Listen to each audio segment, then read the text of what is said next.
Hello everybody, what's up? It's Nicknator811 back, and today I'm finally back doing normal content. I'm feeling way more calm now that my steroid doses have been reduced, so I feel well enough to make videos again, without fear of going into a roid rage or saying anything offensive or whatever. It's out of my control. And today is a special video because today I'm doing a follow-up to my Day of Defeat in 2021 video, but this time I'm going to be looking at the original Counter Strike in 2022. Yes, the game that started it all. Not this piece of shit. Csgo, more like CS no. Not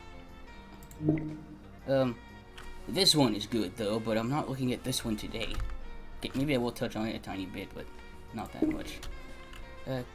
This one. This is the OG. Now, come and join me as we look at Counter Strike 1.6 in 2022. But first, before we get into the game, let's get into a little bit of history on how the game came to be. Much like Day of Defeat and Team Fortress, Counter-Strike began life as yet another popular mod for the critically acclaimed Half-Life. A game which to this day people consider one of the most influential first-person shooters ever made. The mod was created in 1999 by Min Lee and Jess Cliff. The mod became very popular, and by version 4 of the mod, Valve took notice and hired Lee and Cliff to make a full retail version of the game. Valve bought the rights to the property, and on November 9th, 2000, Counter-Strike was released for PC, with Mac and Linux ports following years later. The game was a massive success. People loved its more tactical feel, and demolition became a staple in the franchise. So much so that other games tried to copy it. The game received a port on the original Xbox in 2003, which that version, though it has one exclusive map, isn't that great compared to PC. Since OG Xbox Live is dead, you can't play online, you can only do System Link or bots. Anyway, with the massive success of Counter-Strike, a sequel had to be made, so Valve began working with studios like Turtle Rock, Ritual Entertainment, and Gearbox to produce a sequel, Counter-Strike Condition Zero, which ended up being in development hell for a bit until Valve took over the project and finished it. It was released on March 23rd, 2004 to mixed reviews. Some praised the inclusion of bot AI to play against and new maps. Others felt the game was a bit outdated considering its lengthy development, though it did have a campaign mode that was repackaged as the deleted scenes. They were a handful of missions made for the game that were cut from the final product. The campaign is interesting. It feels like a Call of Duty Modern Warfare, almost, before Modern Warfare existed. After Condition Zero, Valve and Turtle Rock went to work on making a remake of Counter-Strike for the brand new Source engine, the same engine that powered Half-Life 2, and a bunch of other Valve games. On August 18th, 2004, betas were given to people that owned Condition Zero, and to people who got a Half-Life 2 voucher with certain ATI graphics card bundles. On October 7th, 2004, Counter-Strike Source was released, and let me just say this, I think this is the best Counter-Strike. I received it as a gift for Christmas from Billy vs. Gaming in 2017. The game also fixes bugs for Trouble in Terrorist Town on Gmod, as well as provides textures for certain add-on maps, so even if you don't play it, you can keep it installed and use it for Gmod stuff. The game was a success. People loved Source. The game had impressive graphics and physics for 2004. It still looks great today in HD. They fine-tuned the gameplay, making it a bit easier to play and understand, and this game popularized the surf community game mode, which I suck at. Overall, Counter-Strike Source was, and still is, a damn fine game. On August 21st, 2012, 7 years later, Valve released Counter-Strike Global Offensive, a follow-up to Source with improved graphics and more modes.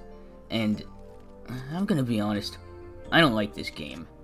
This game feels like it plays too differently, and they removed certain features like glass shattering effects on Office, and the color palette looks too gray on some maps. Italy is the biggest offender. Look at this. This doesn't look like Italy. It looks more like France. Compared to CS Source, Italy looks beautiful on Source, but on CSGO it looks a bit lifeless. Also, the way they monetize it is like TF2, and the fact that it's free to play, though it does help new people get into it. It sucks when free to players can't get XP or drops anymore, so they have to sink $15 into premium for the game. I paid for the full game before it became free to play during the winter sale in 2017, and I kind of regret it because all I got was the loyalty badge afterward. Plus, the game has a battle royale, which Valve probably only did to compete with Fortnite and other battle royales. What's even worse is it's not the game itself that's bad. By itself, the game is kind of mediocre to me. But it's more so that it's the game's community that makes it worse. Well, some of it anyway. Some of the community is very toxic, very immature, very sweaty. I was lucky to not find too many toxic players while recording footage, but results may vary. Just search on YouTube and you will see footage of toxic players in CSGO. I say stay away from CSGO unless you really want to play it that bad. Valve updates CSGO more than TF2 now. Okay, so now that we've got the history out of the way, it's time to dive into this shit. Now grab yourself a nice refreshing beverage and enjoy as I see if Counter-Strike is still alive after 20 plus years. Cheers.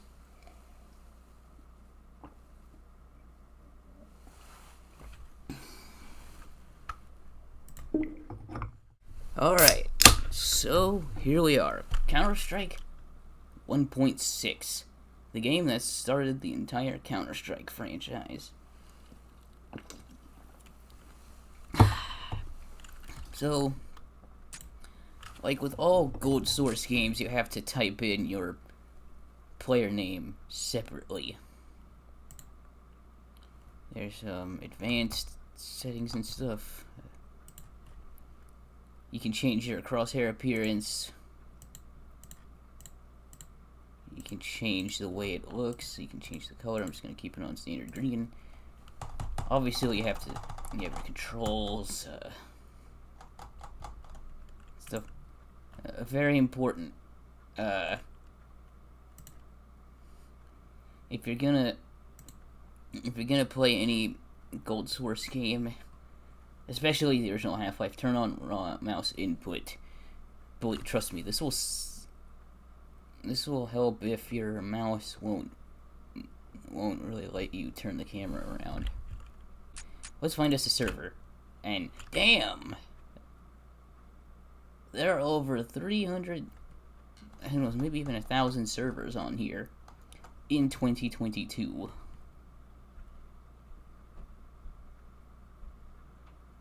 That is just amazing. That is just, wow. Over 500. Let me check my filters. Has users playing is not password protected. And 551 servers for a game from 2000. Damn near 22 something years. I don't know. Damn, this shows you the amount of dedication the players of the game have. And you will notice the game takes almost no time to load at all. Which, you know, since it's an old game, it's very small. It takes up very little space. I'm going to auto-assign. I'm going to go SAS. Yeah, that's one thing this game has that CSGO doesn't. CS Source as well. You can choose which specific character you want.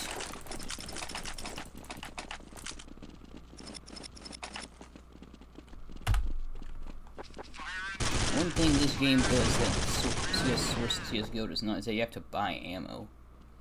You have to buy everything you want to use. And on this server you only have 15 seconds to grab stuff, so you will notice that obviously the graphics are very, very old. Well, by modern standards.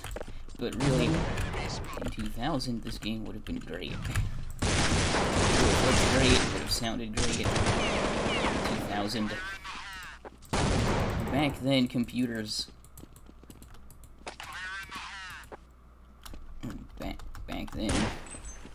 Back then, PC games were very, simplistic, but they were evolving. Naturally, the PC had the best resolutions, so if you had a monitor, like say a very high quality monitor, back in the early 2000s that could display at 768 resolution, you were the man. That was like sub HD. You had... That was like way above 480p. You would have been... What the hell? There are tons of people... Tons of Spanish speakers that play CS 1.6 because they probably either don't know that CSGO is free to play or don't feel like playing the game. Honestly, I don't blame them. CSGO sucks.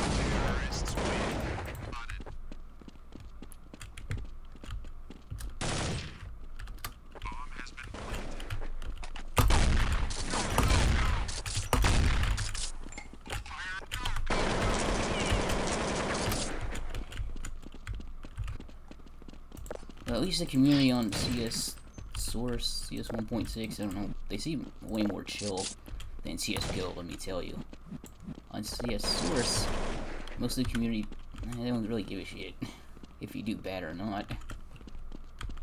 But CSGO, do one thing wrong, you get tons of people making fun of you in chat, fucking insulting you, saying God knows what. It's not an inviting community. How do they expect new people to join the game and enjoy it and then keep the game alive if they keep saying, oh, you suck, culture kick, you know, those assholes in CSGO. I will say the map layout for Dust 2 hasn't really changed too much in over 20-something years. Oh shit, flashbang! I got flashed. Not the good kind. That's a bad joke, I know. Before I got my gaming PC, I was able to run this just fine on my old laptop because, you know, the game's graphical requirements are so low that even a computer with no graphics card can do just fine. You could run this on your grandmother's toaster computer and you'd get high FPS. I guarantee you this would run just fine.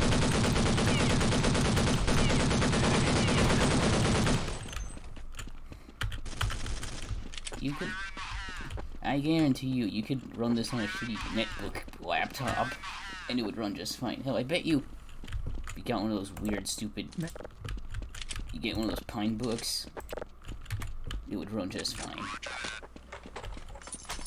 If it were possible, you could run... I bet if it were possible, you could run CS 1.6 on Steam Deck, and you would get very high FPS. Get kind of big off the internet. Do some work on crap. But imagine that.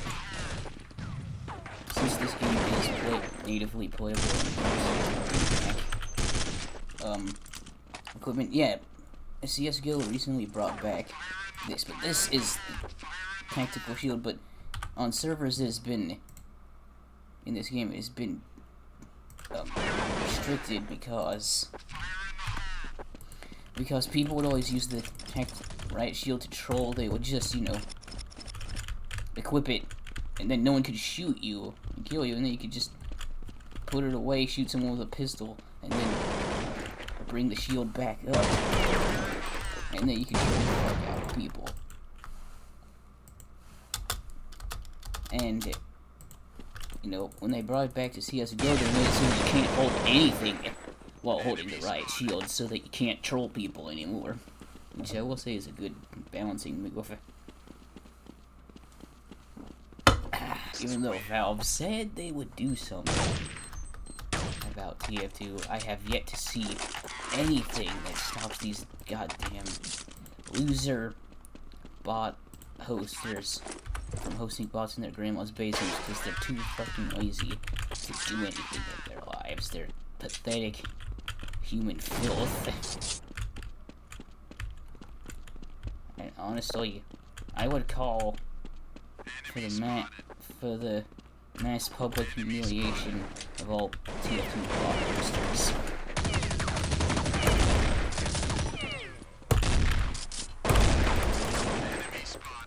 Ha! I got him!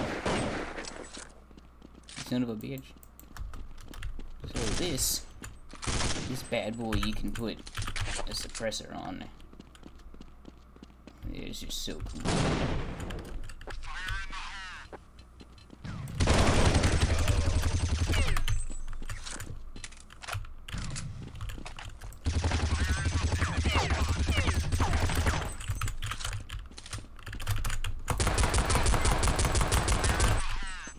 Man, I love the compact. Shotguns are just too damn good.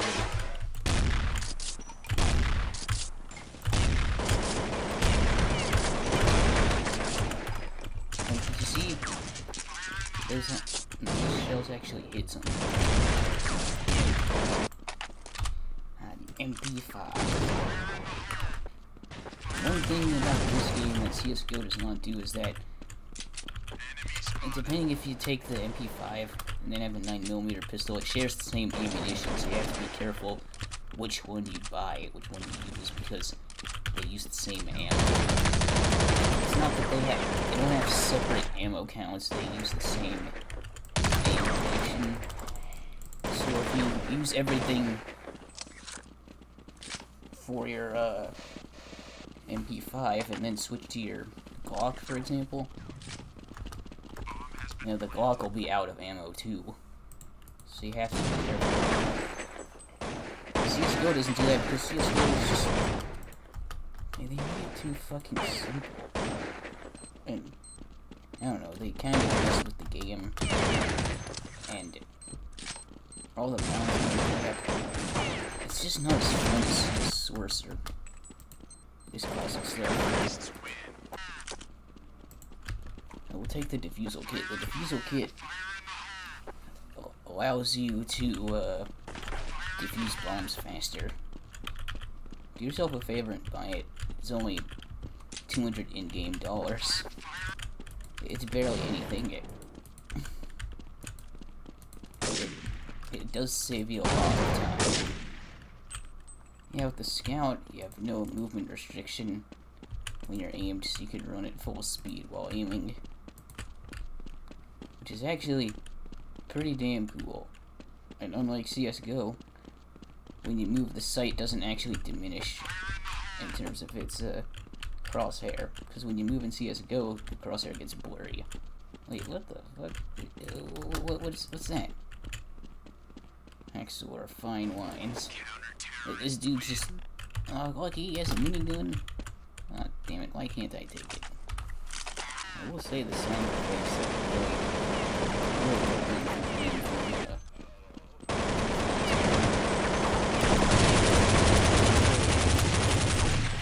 I got him.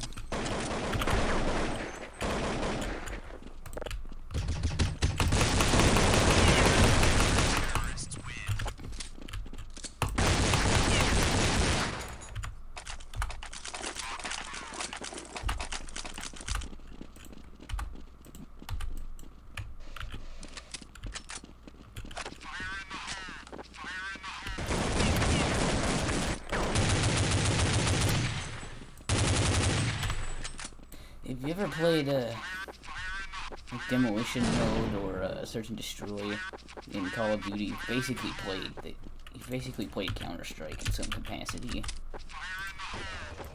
Counter Strike's default Demolition is pretty much the same, except Counter Strike invented it and Counter Strike perfected it.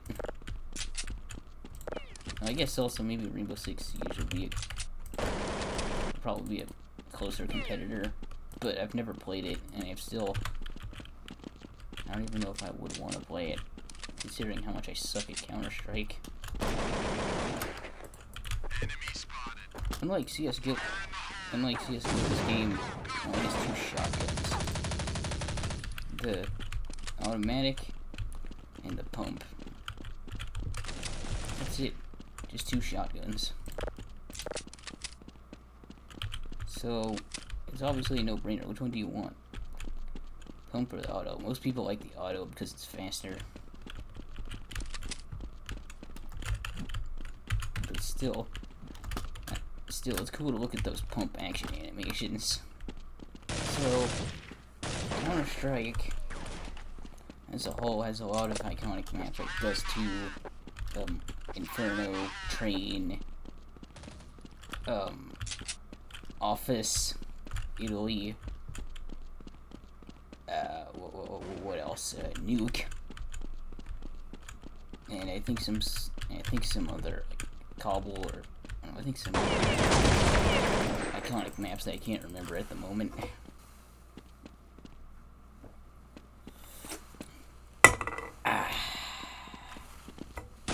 Totally unrelated, but these mini Pepsis are perfect for people that want to just enjoy soda while on the renal diet, because it has very low sodium. Because you look here at the label, it says 20 milligrams sodium, and since it's such a small can, that's barely anything, because it's such a tiny amount of soda. So if you're a renal patient, like I am right now, enjoy maybe 1 mini can of soda once in a while and you'd be fine. At maximum, maybe 2. And with that, that has been Counter-Strike 1.6 in 2022. And to my surprise, let me just do a quick refresh. To my surprise, there are about